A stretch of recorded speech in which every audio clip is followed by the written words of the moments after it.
For today's video, samahan nyo nga po kaming muli sa aming buhay probinsyang kaganapan. Nagluto nga pala ako ngayon ng bulalo at gumawa kami ng ubi Singapore. At dahil nga napakalumigbing ng panahon ngayon ay napakasarap naman talagang humigop ng mainit na sabaw. Kaya naman for today's video eto at magluluto nga ako ngayon ng bulalo.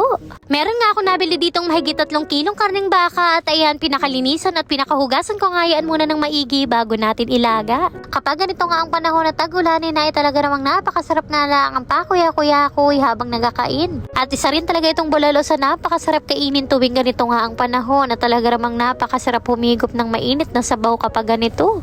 At ayan, nilagay ko na nga pala diyan itong mga karning baka at pagkatapos ay papakuluan nga lang natin yan na mahigit 10 minuto para matanggal nga yung sebo at yung mga dumi-dumi. At habang nakaintay din nga na akong umulo diyan itong karning baka, ito nga nit binalitan ko na rin nga itong asahog kong mais. 3 pirasong mais nga pala itong asahog ko ngayon at ayan, pagkatapos ko nga ng matalupan ay pinagagayat ko nga sa maliit na bahagi at nangka ko nga ni mas marami-raming makakain dahil halos lahat nga din sa amin ay paborito ang ganito. At makalipas nga mahigit 10 minuto nating pagpapakulo dito sa karning baka, ayan nga net, nagsilabasan na itong mga dumi-dumi nitong karne. Kapag nagluluto nga pala ako ng ganitong karning baka, ay hinahango ko nga pala yan pagkatapos ay binababad ko ng kaunting minuto dito sa tubig at nang mas malinis nga matanggal yung dumi-dumi at saka yung sebo. At ayan, pagkatapos nga nating malinisan uli yung mga karning baka ay panibagong pagpapakulo na nga uli ang gagawin natin dito. Naglagay na nga pala ako dito ng mga pampalasang sangkap katulad ng sibuyas, bawang, asin at saka nitong pamintang buo. Isinabay ko na rin nga sa pagpapakulo itong mga mais dahil medyo matagal-tagal din nga itong lumambot. Sa pagpapakulo naman itong karning baka at ng mais, mahigit 2 oras nga pala ito higit pa hanggang sa lumambot. Medyo matagal-tagal din talaga ang pagpapakulo dahil medyo matigas talaga yung ating karning baka at habang nagaintay nga ni tayo, inasikaso ko na rin nga itong iba pa nating mga asahog na mga gulay-gulay.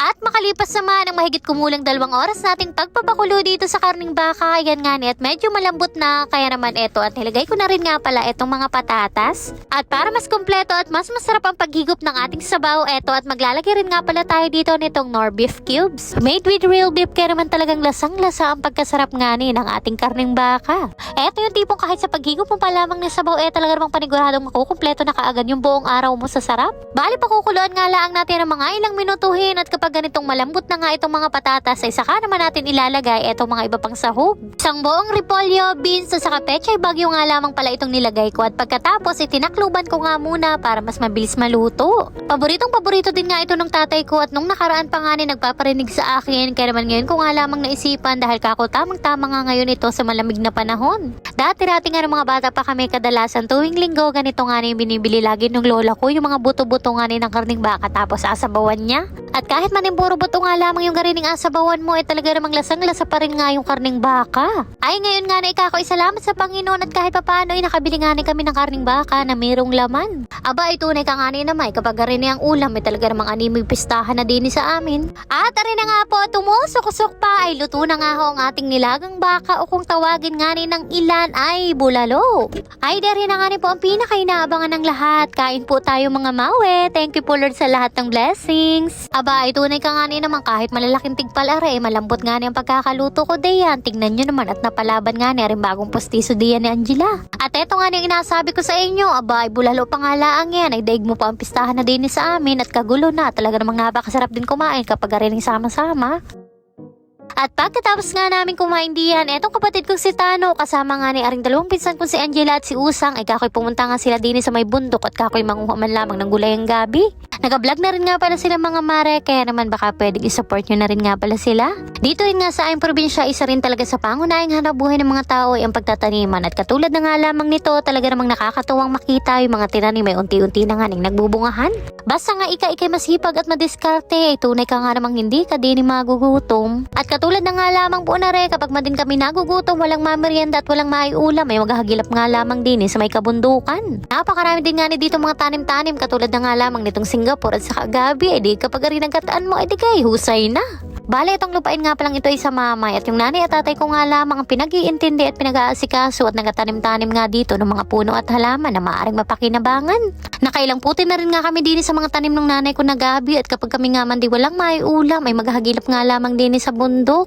Aba ay kahit papaano ay kapag rin naman may tanim-tanim ka hindi mo na nga ni area bilhin ay di kahit papaano ay makakatipid. And fast forward kinabukasan, eto nga po tagawin na naming meriendahin eto mga kinuhang Singapore sa bundok. Pinagbabalatan na rin nga pala namin yan para mas mabilis maluto at lumambot. Bale, eto nga pala yung Singapore na inatawag din sa amin o kung tawagin nga ng ilan ay gabi. At ayan, makalipas nga ng mga ilang minutong pagpapalambot din sa Singapore ay hinangon na rin at papalamigin nga lamang natin yan bago durug-durugin. At ayan nga rin po kapag medyo malamig na nga itong ating mga Singapore at kaya ng hawakan ay mumuyag-muyagin na rin nga yan. Tangan nga dito yung durug na durug at sobrang pino nga yung pagkakamuyag at nang wala nga ning makakain na buo-buo. At ayan nga rin po at pagkatapos naming madurog ay umpisa na rin nga ang pagluluto na rin inatawag din sa amin na ubi Singapore. Bale, ang una nga palang ginawa diyan ay naglagay na nitong mahigit 5 pirasong buo ng niyog na gata at saka ng mahigit 1 kilong asukal. At para naman sa kulay ube, ay naglagay na rin nga pala dito nitong food color na kulay violet. At pagkatapos ay halo-haluin nga lang natin yan hanggang sa kumulo. At pagkatapos naman ay sinunod na rin nga kaagad ilagay etong dinurog-durog kanina ng mga Singapore. Naalala ko rin nga ng mga bata pa kami, eto rin talaga yung kadalasang niluluto ng nanay ko at ginagawa nga ng merienda namin. At nung panahon nga raw na nagatinda siya ng halo-halo, eto yung kanyang ginagawang ubi ng pansahog nga sa kanyang halo-halo ay digang mukhang ubi din naman nga ay.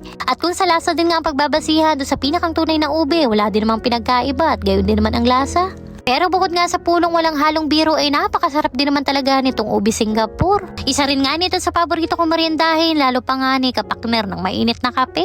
Bali ayan nga ni pala at nagdagdag pa itong nanay ko dito nitong star na margarine para daw sa pampakintab at nang hindi rin nga ni daw dumikit dito sa pinakang kawa. At ayan nga ni po at pagkatapos ng ating ilang minuto yung humalo ng humalo ay luto na rin nga po itong ating ubi Singapore. At ayan, pagkatapos nga rin pong maluto ay kumuha nga lamang kami dito nitong 1 tasa at gagawin pala namin itong ubi turon. Pinagtulungan na nga namin binalutin ni usang sa wrapper at pagkatapos ay pinaprito ko na rin nga ni sa kanya. Ay di ka rin nga lamang at may merienda ka na nga kaagad. At rin nga kako yung inasabi ko sa inyo kapag naandin ka sa probinsya basta masipag kang magtanim-tanim ay paniguradong hindi ka talaga magugutom.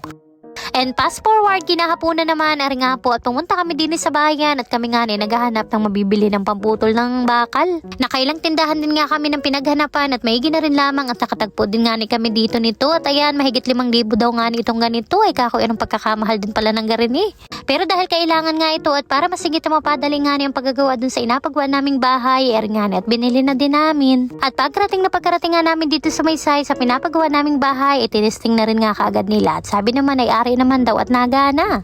At para naman sa merienda ng mga panday, eto at bumili nga lamang pala ako dito sa tinda ni Lulang Maming na puding. Bali gawa din nga pala ito sa Balinghoy at isa rin talaga ito sa mga masarap na meriendahin din nga rin kakanin sa amin. Ayan nga ni at pinagpahati-hati ko na din kay Lulang Maming at nangka ko nga ning magkasya dun sa mga magtatrabaho. At ayan nga ni at pinadala ko na rin nga dito sa asawa ko at nangka ko nga ni makapagmerienda ng sila at nang lumakas-lakas ang katawan at nang makatrabaho ng husay.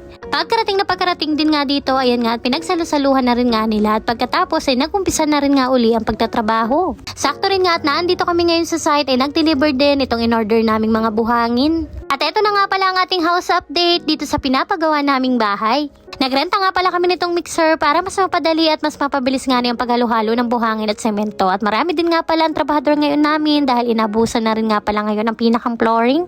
Isang buwan na rin nga mula nung nagpaumpisa kami dito sa pinapagawa naming bahay. Medyo mataas din nga yung pinakang naging pundasyon namin kaya talaga namang masusi at matrabaho nga na yung paggagawa nitong pundasyon at talaga namang sinaayos ang dapat nakaayusan. Nagabuhos na nga pala sila dito sa pinakang magiging flooring namin kaya't ayan tulong-tulong din nga ni sa paggawa at nang mas mapabilis. Nakakatuwa din naman nga na at kahit papaano ay nauusad, abay pasasaan ka pa ay matatapos din sa awa ng Panginoon. At ayan, ito na nga pala yung pinakang kalawakan pagkatapos nga ng mapluringan, gako'y napakalapad ay.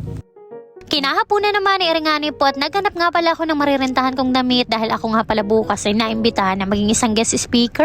At ayan, ito nga una naming napili kaso nga lamang ay medyo sikip ay talaga namang sa mga oras na yan ako kinakabaduhan na kahit bukas pa ang programa. At ayun nga at kahit kaorasan na rin nga itong paghahagilap namin ng masusuot ko para bukas ay maigi na rin lamang at nakatagpo nga ni ako ng maayos-ayos. And yun lamang muna for today's video. Maraming salamat po sa inyong panonood. God bless.